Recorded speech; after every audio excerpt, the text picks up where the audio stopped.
Hi, everyone. Can I actually ask all of you if we can start with taking a deep breath together? So let's all take an inhale through our nose, hold, and exhale. I'm not going to lie, I did that for myself, not for you.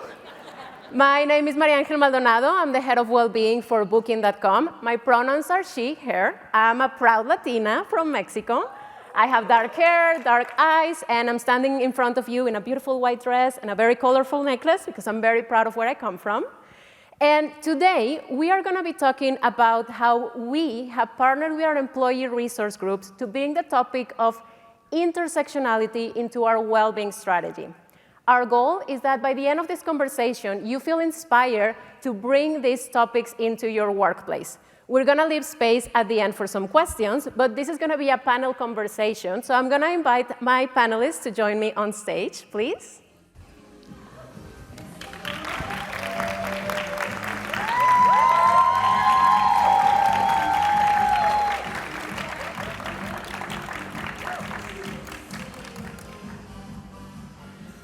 So I'm going to be honest with you. I'm a psychologist by training, and I also happen to live with depression and anxiety. So that's why public speaking is very terrifying for me.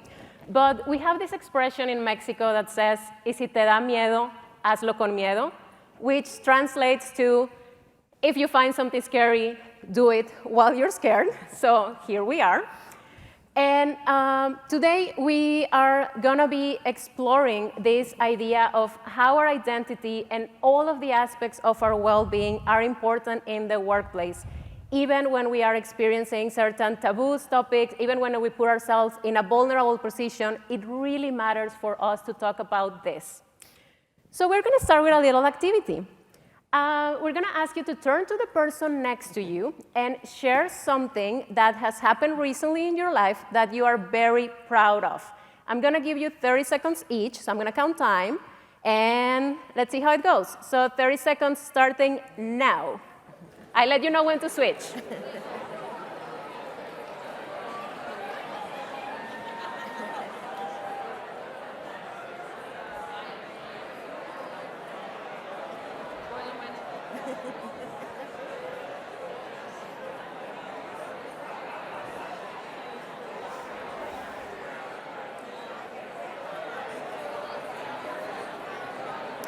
Okay, this is the time to switch, so the other person can start sharing too.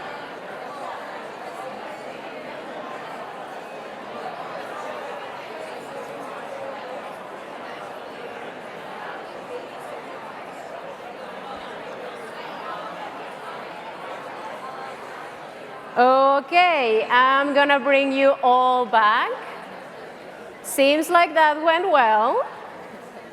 Now, we are going to ask you to turn to the same person and share one aspect of your well-being that you feel comfortable sharing right now.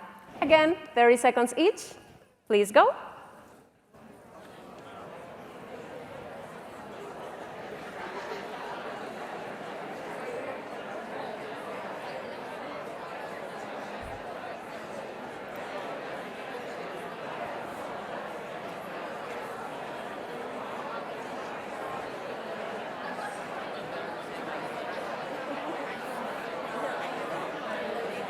Okay, this is the moment to switch. Let the other person talk as well.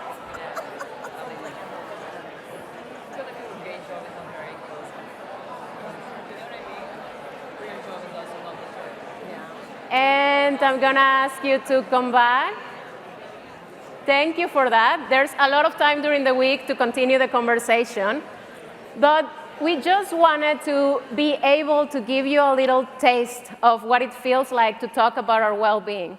At the beginning, with the what am I proud of, we can immediately hear everybody in the chat and the room just getting lived up. And then we move into the well-being, and that took a second for all of you to start sharing. And that it's normal, because like I said, talking about our well-being is something very vulnerable. It's something taboo. It's something that doesn't come normal or natural to us in most of the places where we come from. And it's especially not a natural thing for members of underrepresented communities. As I said, I come from Mexico, and if my parents will know that I sat here and say that I live with anxiety and depression, they will be probably disappointed at me, because that's not something that is common for people where I come from to talk openly about. But the reality is that my parents will say like, oh, you should be grateful that you're being given this opportunity and that you're sitting there sharing more about your work. And I am. I can be both things. I can be terrified, I can be anxious, and I can be grateful. And the fact that I start talking about it is going to be able to normalize this topic and reduce the stigma that exists around this. And that's what we want to do with our conversation today. So I'm going to move to our panelists and ask them to introduce themselves by sharing their name, their role at Booking.com, their role within their employee resource group, and also an aspect of their well-being. I'm going to start. So my name is Anna Mateus. My pronouns are she, her. I am originally from Portugal, and at Booking.com, on my day job, I am responsible, I'm a service level manager responsible for our attractions vertical.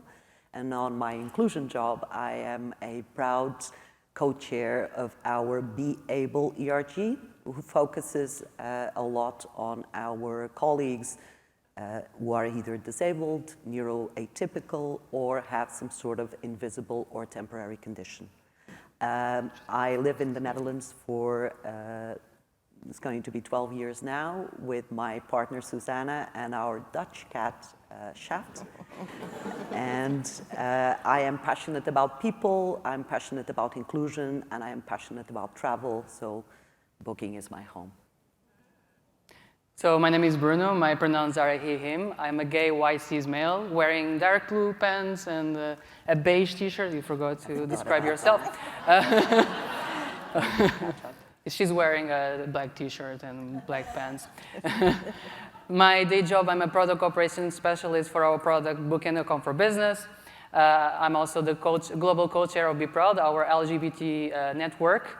I also share the last name with my colleague Anna, although we are not related. We never met each other until we start working together. I'm in a very happy polyamorous relationship. About my mental health, I discovered recently that I suffer anxiety. I started doing therapy, so it has been the journey of discovering myself and discovering my emotions. And I'm terrified of being here, but here I am. And throwing myself to everyone.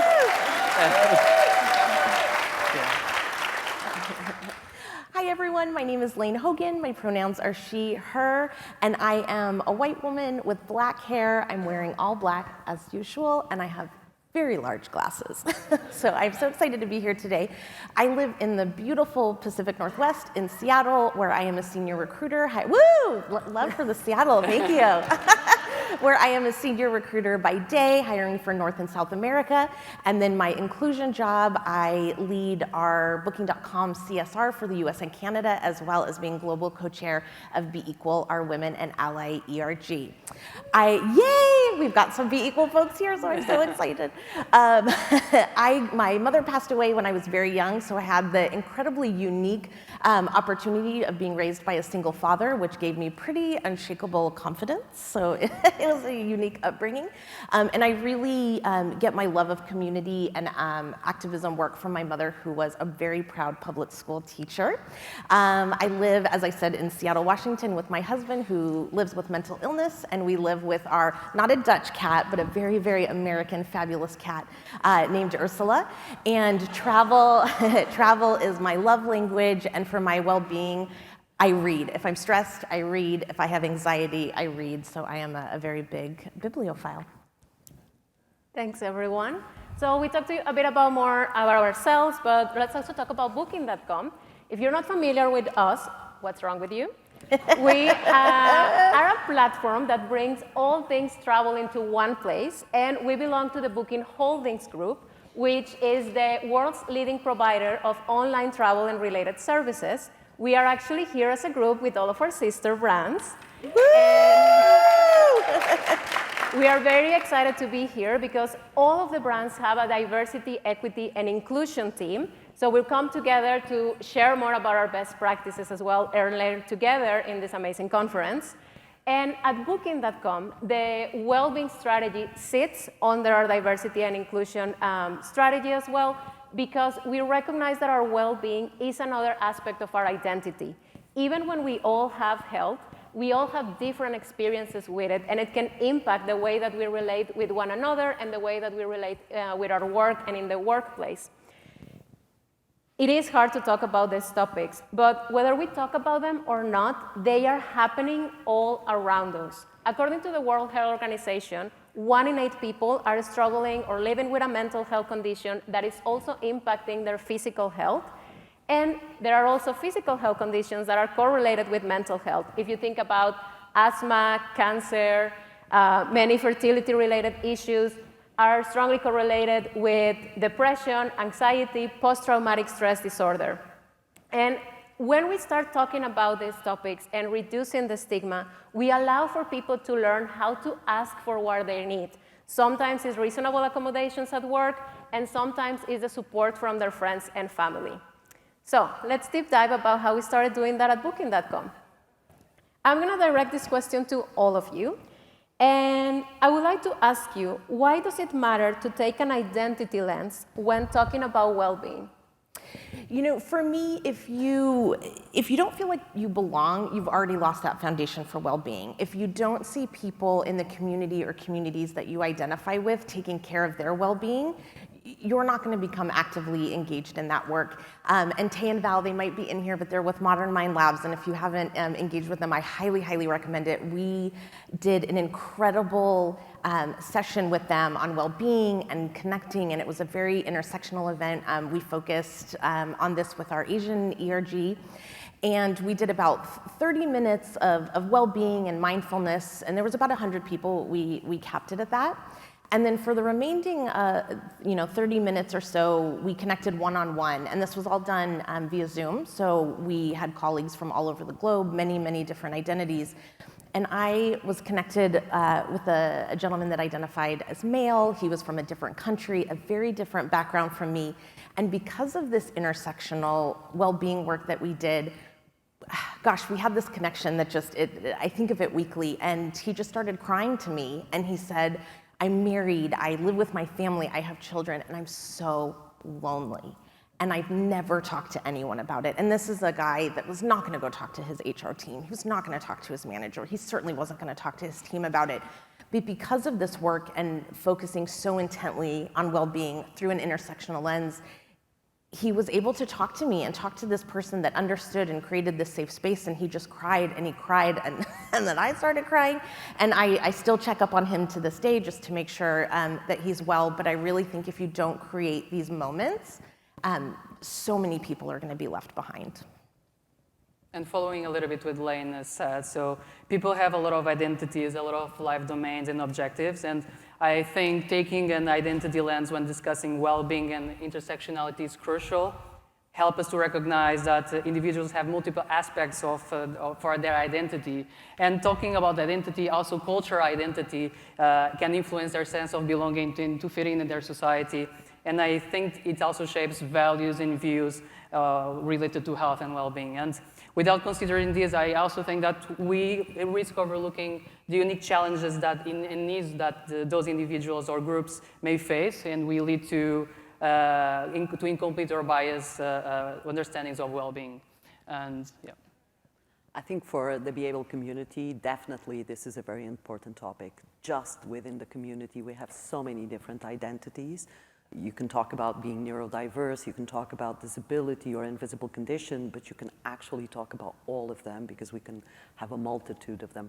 And we're not even talking about other identities. So for the community, discovering what that means from a well-being lens is a journey in itself, and it's super important to discuss what it means for your identity of what well-being can then mean for each one of us. Thank you.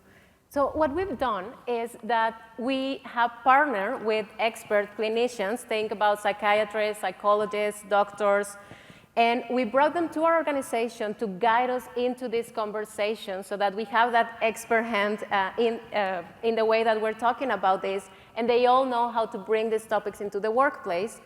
And we didn't do anything extraordinary. What we did is that with each one of our ERGs, we just got together and make sure that all of their events that were already happening within the year included a well-being component. We had workshops, webinars, safe space sessions where we could deep dive in topics like periods, fertility, body image, invisible chronic conditions, and so much more. I'm gonna direct this next question to you, Lane, because one of the things that we've been doing is learning a lot about the statistics behind all of these well-being topics. I think by now you should all be a tiny bit curious or convinced that this is important, but in case we have any skeptical people in the room, Lane, can you share some of those numbers? Yeah, absolutely. And when we talk about data, you know, we're a travel company, but we're an incredibly data-driven travel company, so it's just very ingrained in our DNA. So much of the work that we do is, you know, gut reaction. It's inherent. We're basing the work we do off of our lived experiences, but we really use data and statistics to really drive that work and ensure that we're on the right track. And so I'm just going to go through some of our ERGs and the work that we've done. And when we look at our LGBTQ plus community, we know that 6 in 10 folks believe that it's important to be out at work. However, less than half of them actually feel comfortable in doing so. We know that when we're talking about our trans family and colleagues, that only 1 in 4 feel comfortable identifying that way at work, and it's even less when we look at our non-binary colleagues. And our LGBTQ ERG, that's co-led by Bruno here, has done some absolutely incredible work. They're starting to work with GenderCool. I'm sure they were here last year. Some of you might be familiar with them, but they're an incredible organization that really focuses on youth and storytelling and really getting the word out. So we're doing some really great work there. They've done incredible work doing bi-visibility sessions and social hours and really bringing people together to connect. Danny, who's here in our front row, she leads our women's ERG regional chapter for the Americas, and she's done work with Bruno's ERG as well on Lesbian Visibility Week. So we've done some really cool intersectional work there. And then when we look at our Asian communities, we know that by far that group engages with well-being and mental health the least. Just about 5% of that community engages with mental health services compared to 17% of white communities. And then when we look at Latinx communities, it's at about 7%. And when we look at Black communities, it's about 9%. Of course, that's not all identities.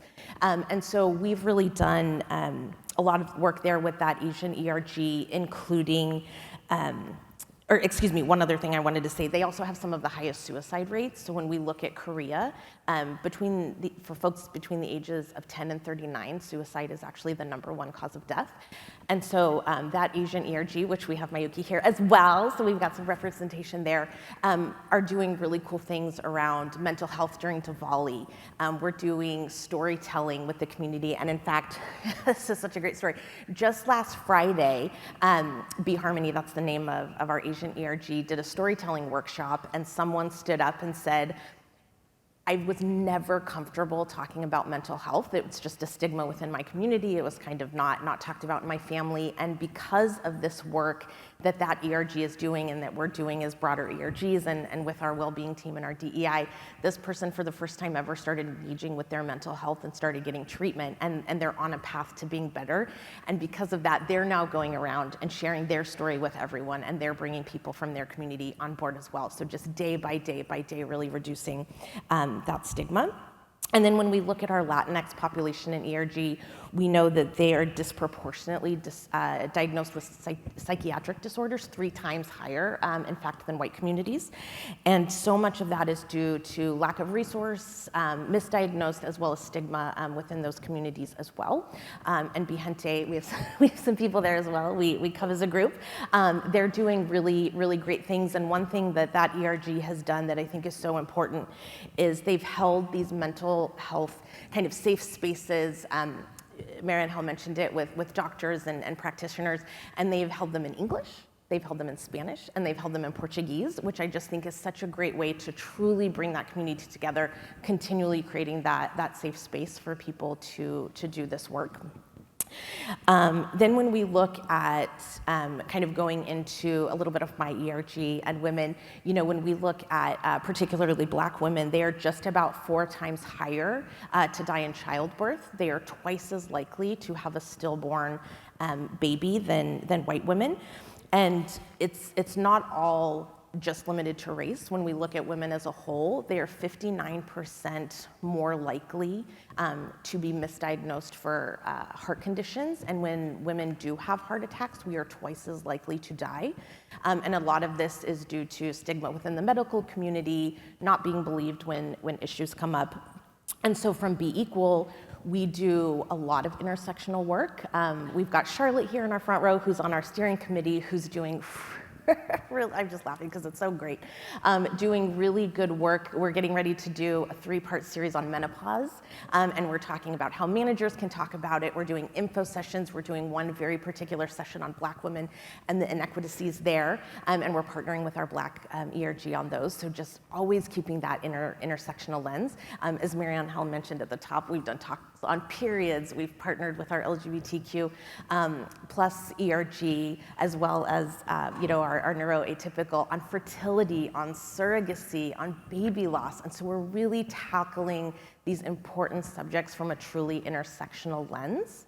And so, yeah, I hope that wasn't all doom and gloom and there was some rainbows and sunshines in there.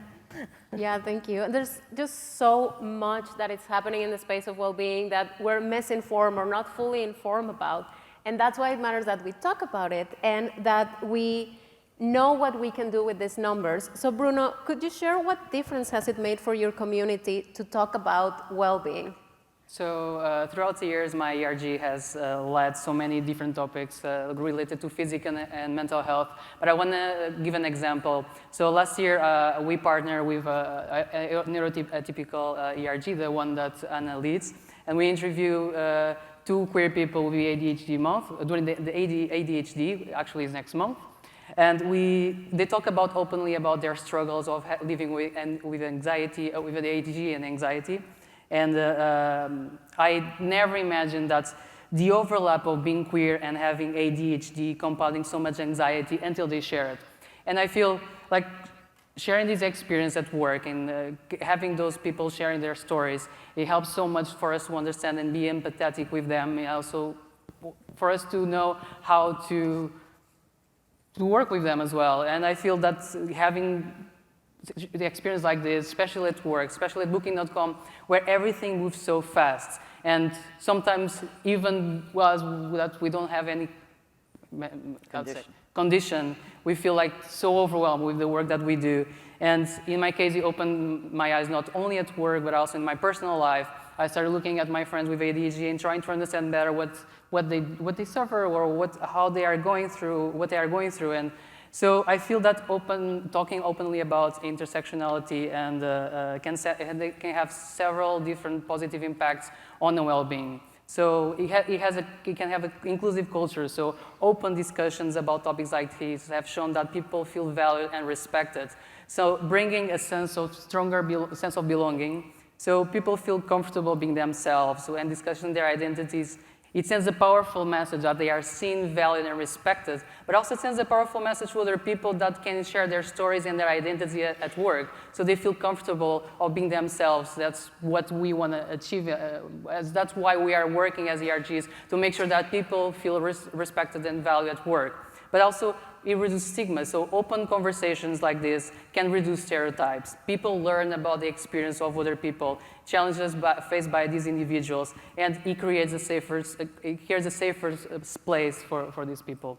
And then having empathy and understanding. So bringing topics like this promotes empathy and understanding among colleagues, helping individuals to respect each other. And as Lynn shared a little bit about the harmony experience, it reduces the sense of feelings of isolation. So it's really important. Yeah. There's so much that can happen and can change just by talking. Anna, what has been the benefit of having expert guidance on this?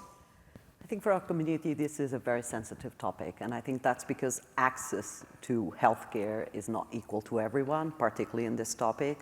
So it's actually very discussed within the community. But even before going into examples, I think what everybody has mentioned, and I'm talking about firsthand testimonies of our community and our colleagues, is that regardless if you have an official diagnosis or if you're self-assessed, what is important is to explore these parts of your identity, but also, for example, of how your well-being is actually so tied up to some of this. So as an example, and I think exactly Bruno just mentioned one part of the intersectionality that we can explore, but also I would like to mention another one, and I'm going to look at my notes because of a study. But basically, when we talk about ADHD overlap with gender, what we realize is in the last 15 years, studies of ADHD patients have revealed a wealth of information about how these common behavioral expressions are actually linked to fundamental differences in the brain structure, and how that regulates all the behaviors that we witness, like reward anticipation or visual spatial attentiveness, or even language processing. As a result of this, actually women are being disproportionately misdiagnosed around topics of ADHD, and this basically brings the conversation to how much of these topics just get spoken about between the community. So what we have in Be Able is a lot of conversations about it, and this has created a bit of a sense of community that we can talk about these topics and actually identify some behaviors, and in the end of it, answer some questions about why don't I fit in? Why doesn't well-being for others work the same way for me? And even talking about my personal experience, I joined Be Able as an ally at the beginning, and the more we spoke about neuroatypical thinking, the more awareness was created, the more I shared with my family and my partner, the more she kept saying, I think you should investigate a little bit more about this, because I'm seeing some behaviors that might be linked to it. So I found myself in a self-discovery that I'm just initiating and talking to colleagues to whom I was talking about from a different perspective, and finding myself in those places just by talking about it. So I think it really makes a difference to discuss it. If you can get expert guidance, of course, that is crucial for each one of us, but even if that's not the case, just sharing and exploring what that means to you by books, by reading, by talking about it openly has created a very different sense for our community that it's okay not to be exactly the same as everybody else. Actually be a bit proud of that. Thank you. And this is for all of you. How can companies overcome the fear of talking about these taboo topics? Anna? I think one of the things that we can do is create safe spaces. And I'm going to talk specifically about our community because safe spaces are so important for us to have these conversations. Sometimes when we talk about safe spaces, we can talk about, for example, in our case, we have some chats that our colleagues have privately talked about it, where they can freely share everything without the fear of being judged. But also we're talking about just panels where we talk about awareness, or we're talking about sessions where we do focus groups. And I would like to share something that I'm actually very proud of, which is physical spaces. So we have a new, brand new campus in Amsterdam, an amazing building that we're all very proud of. And during the process of moving into it, we started talking about with the real estate team about how can we really make this building a place where everybody can do their best work and bring themselves to work. We realized that we were missing a physical safe space where sometimes you're overwhelmed, sometimes you just need to lock yourself from the world and ground yourself back. So we're calling it now the grounding room, and we are working together with the real estate team to create this physical space where you can control lighting, where you can control your senses, where you can just rest, or if you have an invisible condition, you can just, take a time. So sometimes when we talk about safe spaces, these can be anything where you feel safe to talk about yourself, to be yourself, or just to ground yourself back. So very important. Thank you. And I think, as Anna said, I think ERGs here can play a significant role of overcoming this kind of fear, because ERGs can help to create, as Anna mentioned, create safe and inclusive spaces. So we can help to provide safe spaces for employees to discuss these topics, but also to have their moment of reflection and not actually talk, just to be themselves in their me time, because me time is actually very important, even more every day. I feel me time has been a topic this year, so important. But also education initiatives are really important. ERGs can offer to raise awareness and educate, but also invite and partner with external experts. As Maria Hel mentioned, we partner with many different partners related to psychologists, psychiatrists, and everything. And these help us to talk about taboo health topics within the company. And also storytelling, because I feel encouraging employees to share their stories, it fosters empathy among colleagues. And one of my colleagues really loves this one, is about rainbow stories. So during Pride Month this year, we asked our colleagues to share their stories about being queer and being out. And I never felt so proud of listening to those stories and see them being very proud of being themselves at work. And I think it's really important. Yeah, and I think when we talk about companies, they really need to understand that these topics are being talked about anyways, and you can either choose to engage in these dialogues or you can shy away. But if you shy away, they're happening anyways. And I think from a recruiting lens, for me, when I'm talking to candidates, they're asking about this. So if we want to retain talent, if we want to attract top talent, we really need to be engaging these taboo topics so that hopefully they don't become taboo any longer. And we keep talking about periods, because I think every time I talk to someone that we're having these conversations, they're like, what? And they've been so incredibly popular, for a lack of a better word. You know, we held our first one last year, and it opened such an intersectional conversation that I don't even think we were necessarily aware of at the time. We talked about, trans men having their period and what that looks like, and we got so many comments after with people just wanting to engage and going, I never even thought about that. Where do I learn more? How do I know more? We talked about different ages. That's where our perimenopause and menopause session came out, that we're doing, and I think the response from our community across identities was just so incredibly important, impactful. We're still hearing about it. We're building our content out because of it. So I think not engaging, it doesn't make these topics go away. Yeah, that's true. So creating safe spaces, allowing people to share their stories, talking about it because it's happening, whether we talk about it or not. All of these things are positive for the well-being experience of people at work. Last question to close before we move to all of you. What is your one piece of advice that you want the audience to walk away with when it comes down to bringing well-being into their strategies? So it's me. It's you. So I've been working at Booking.com for about 8 years. So my ERG, the Be Proud one, the LGBT one, was the first one, but was the first one as simply gathering as a group of people who wanted to meet after work. And today we have 6 ERGs within the company. And I can say that we made such a significant progress, and we keep working to improve this.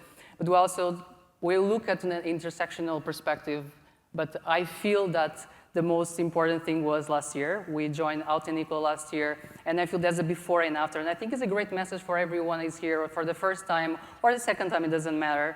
It's like you can learn a lot from this conference. And one of the things we really learned was we needed to do more about intersectionality. So after the event, we sat together, we brainstormed, and we thought what kind of intersectional events we needed to bring to the company that would make sure that the people that we are working with feel comfortable of themselves, but feel comfortable to share their own stories.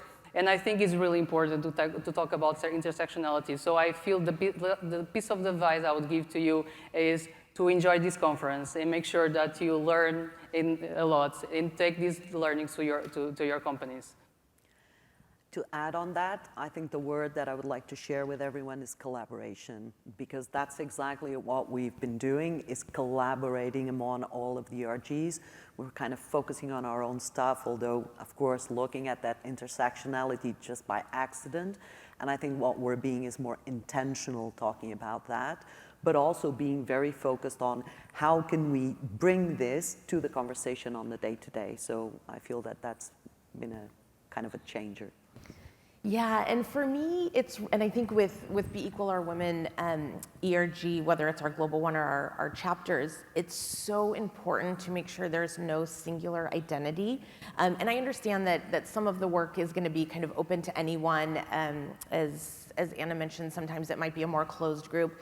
And so when I say multiple identities, I'm not necessarily talking about, well, I'm not talking about allies, but I'm talking about, are there different ages? Are there different genders? Are there different ethnicities and races? And just really ensuring that everyone is kind of brought along, whether it's a new program, whether it's an initiative, whether it's kind of a workshop or panel, is really just make sure you have that intersectional identity, because the work is just going to be that much richer for having everyone. And I feel so lucky that we as our 6 ERGs are so close, and we just really have that intersectionality approach built in. And so I'm just going to fangirl on my ERG colleagues, because I love them. And representation matters, I think. Yeah, representation matters. And talk is easy, but the action is what's important. Thanks, everyone. So we have a tiny bit of time for 1 or 2 questions from the audience. Oh, I already see a hand. I was told there was going to be microphones, but if you stand up to ask your question, I can repeat it. Yeah, please, you. Yeah. Oh, there's a microphone. There's a microphone coming. Give us 1 second. It's almost there. Save that lung energy. Testing, 1, 2. Hi.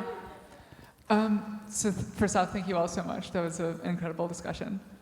But the question that I have is basically like, how does one effectively balance these concerns of like intersectional identity and well-being against the desire to foster like a company culture?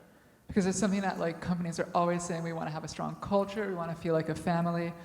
What that functionally looks like, a non-zero percentage at a time, is a lot of mandatory or implicitly mandatory social events where there are like free drinks offered. And so if somebody is introverted, neurodivergent, if somebody has religious beliefs that have prohibitions on drinking, or anything outside of that specific example, how does one balance the needs of these sort of like events and groups and processes that are supposed to foster a company culture versus the people whose intersectional identities sort of leave them out of that definition and conflict with their well-being needs? I love it. Who Elaine, please. First? Yeah. Thank you for your question. That's incredible. So I think for us, because we're so global, we have about 200 offices. A lot of what we do is online. And so that's going to take away a little bit of that social aspect that you're talking about, like the drinking or kind of socializing after work.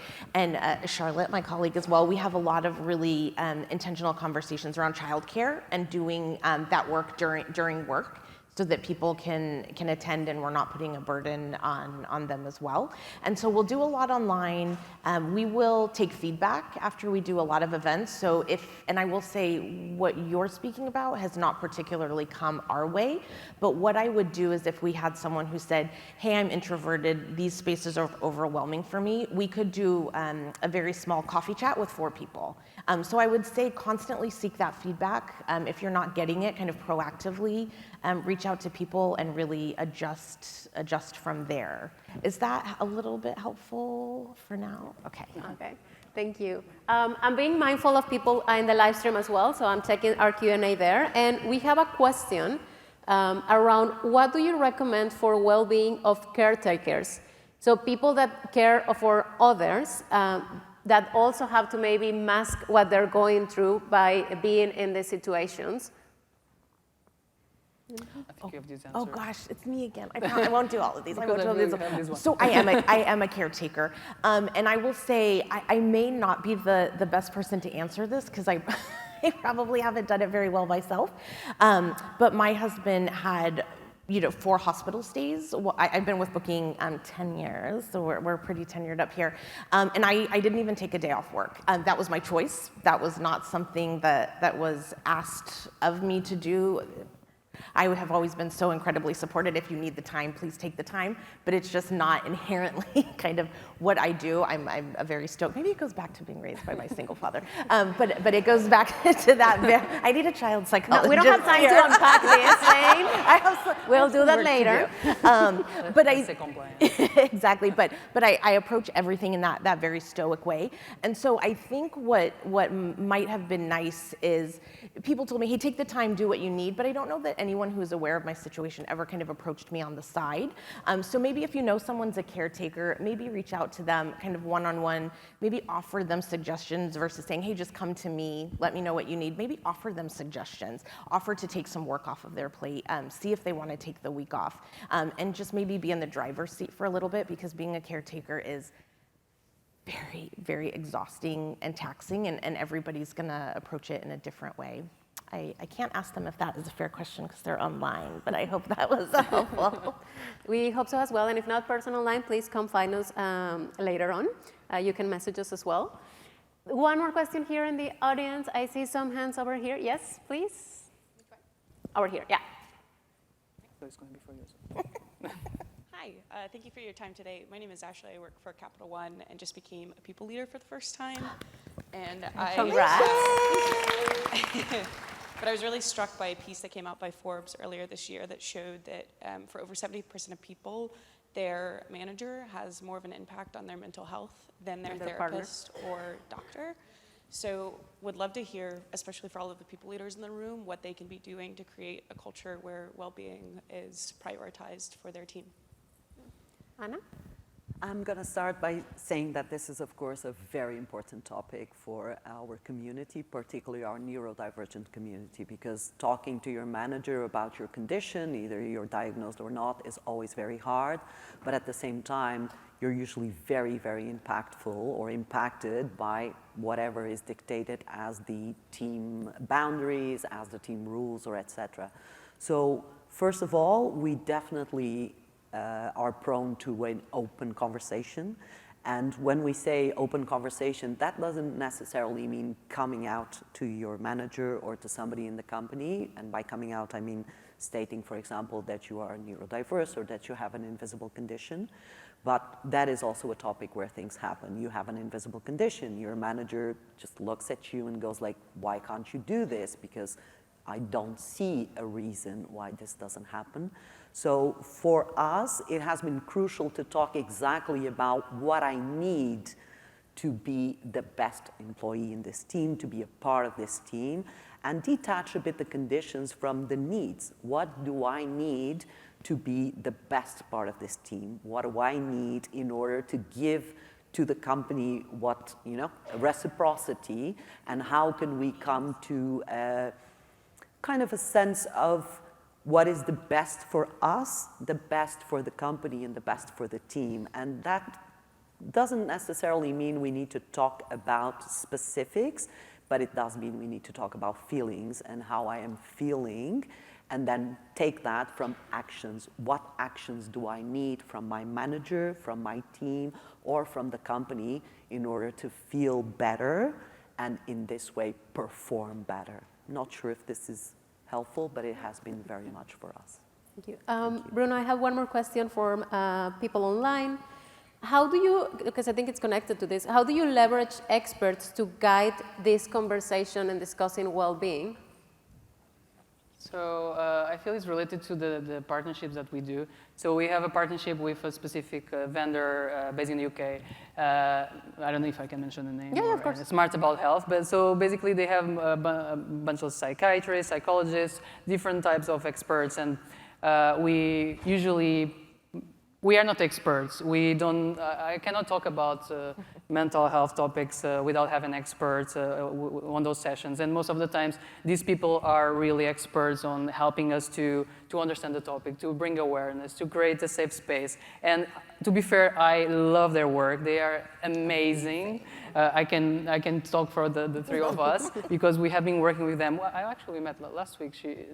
They're truly amazing, and they really help us to shape this kind of awareness topics and to create these safe spaces. I don't know if this. Yeah, and I think the value of that, to the point around how can we engage leaders and managers, is that they also help us create tangible things we can give our leaders and our managers.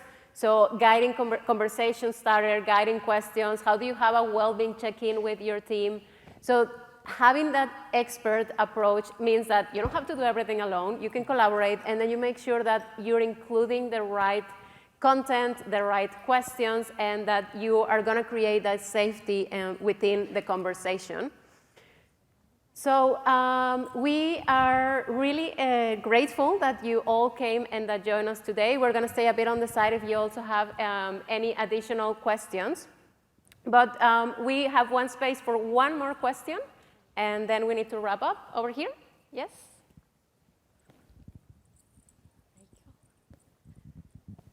Thank you again. My name is Kevin Funk, he, him pronouns. And my question, if I could ask really shortly of each of you, if there's one thing that you have as well-being advocates that's in your toolkit that you would give to a well-being advocate in training, if it were, what would that be? One word. One word. I'm conscious of time. I'm gonna keep it short. I'll go last. Is that your word? Yeah. I would say show vulnerability is one of them, maybe. I think that's a nice one. For me, is discuss it, talk about it. I think that if there's definitely not a word, but if there's something that has been for us proven, is that the more we talk about it, the easier it seems to be to talk about it, and it just gets easier and easier, and also people get used to listen about it, so then it just becomes part of our daily conversations. And I think that's the real difference, is not, oh, what are we talking about, is, oh, we're talking about this again, and it just becomes a part of who we are. Well, sharing a little bit more than a word then. So vulnerability, in my opinion, could be one of the words that I would use, because, and I talked about my personal perspective. I started this conference sharing about being in a polyamorous relationship, started doing therapy, and the more I share about this, the better I feel, and I feel being vulnerable is very important, and it really helps to connect with other people, and it's very good for your mental health in a way. So yeah, I would say. Yeah. I would say accessible. Don't make people have to fight for well-being. Don't make people have to find those resources on their own. Come to your colleagues, come to the team, and just make it easily accessible to get that well-being resources that we all need. Clearly, we don't know how to count, but It's all good. It's okay. Thanks, everyone. I appreciate your vulnerability, your honesty, and of course, the partnership that we have. I'm very grateful for you. And I want to close by sharing a little story, because you've been here listening to us, hopefully taking notes and feeling inspired around bringing this into your companies. And you might be thinking, okay, this is scary or overwhelming. I don't know where to start. But the reality is that, yes, I recognize myself in all of you, because although I'm the head of well-being right now, that has not always been my role at Booking.com. I started as an agile coach in our technology department. And a couple of years ago, I was sitting in the back of a meeting room, listening to this group of developers talking about their struggles with prioritization, work-life balance, stress management. And I was with one of my colleagues, and we were just writing down in our notes, imagine how amazing it would be if we could have one day a year in the company where we could talk about well-being. And right now, we are actually in a 3-month campaign around mental health in the workplace. And we are sitting here in front of you, sharing everything that we're doing. We have so much more going on in the company. And it all started with those notes in the back of that meeting room. A lot has happened since then to make those notes a reality, but it is possible. I know it can be scary and overwhelming, but like I said at the beginning, y si te da miedo, hazlo con miedo. You can do things even while you're scared. Thank you so much for joining. Please come to our booth and have a great summit.